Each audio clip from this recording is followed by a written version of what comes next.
Bé, ara anem a fer un afegitó al vídeo d'abans, perquè moltes vegades sí que també trobem dificultats quan volem escriure els pronoms per darrere del verb.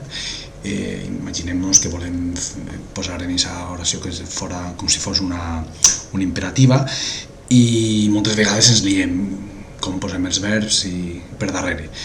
De la mateixa manera, de la mateixa manera que hem fet abans, de la mateixa opció, i la suma no continua sent igual, és a dir, primer aniria l'indirecte i després aniria el directe. Evidentment hem d'agafar les variants, aquestes variants del complement indirecte quan va per darrere, o el complement l'indirecte, tant el directe o el directe quan va per darrere.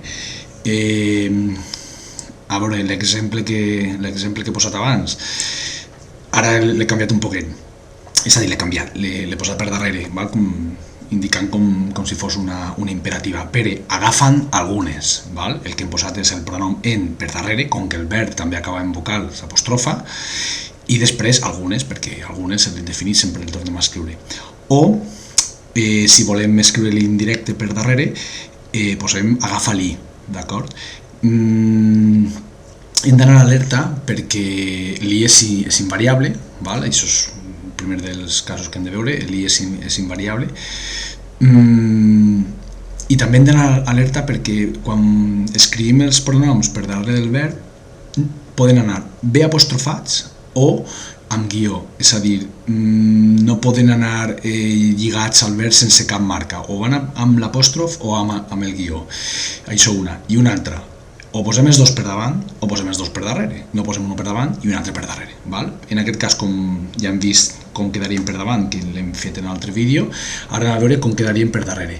Inclús anem a variar així i anem a posar-ho en plural, als seus germans, perquè siga més complicat, d'acord? Els seus germans, a veure com quedaria. Bé, per tant, ara ja no seria dir, seria agafa'ls, d'acord? L'indirecte en plural, directe en plural, els per darrere del verb, si el verb acaba en vocal, els per darrere és apostrofat LS, i si acabarà en consonant seria guió, los, d'acord? Com hem dit abans, quin seria la suma és la mateixa, és a dir, primer aniria l'indirecte i després el directe. També en la mateixa opció, sempre apostrofat tant a la dreta com siga possible. Com quedarà? Pere, agafa'ls, a veure si venís bé, agafa'ls, d'acord? Ja tenim l'indirecte, agafa'ls, i ara aniria el pronom del complement directe, que és en, però no podem fer així. Però agafa'ls en algunes, no podem fer així, és a dir, ha de quedar clar que sempre va o apostrofat, i si no es pot apostrofar, perquè en aquest cas en no es pot apostrofar a la consonant, per tant que seria amb guió, quedarà en guió, i quedaria d'aquesta forma. Però agafa'ls en, a veure si queda clar, així, però agafa'ls en algunes, d'acord? Aquesta seria la substitució pronominal com hem vist abans, però en mode imperatiu, diguem, amb els dos pronoms per darrere, com si fos una ordre. Així quedaria. Alguns també pregunteu que en podríem apostrofar-lo algunes. No és el cas, els pronoms han d'anar apostrofats o al verb o entre ells, no amb l'indefinit, òbviament. Per tant, aquí en no podríem fer així. No en podríem fer així, d'acord?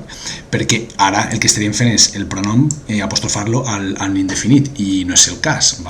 El pronom va apostrofat o a un altre pronom o als verbs, per tant quedaria de la següent forma, però agafa'ls en algunes, i ja està, aneu practicant i aneu fent algunes activitats i ja veureu com tot va de meravella.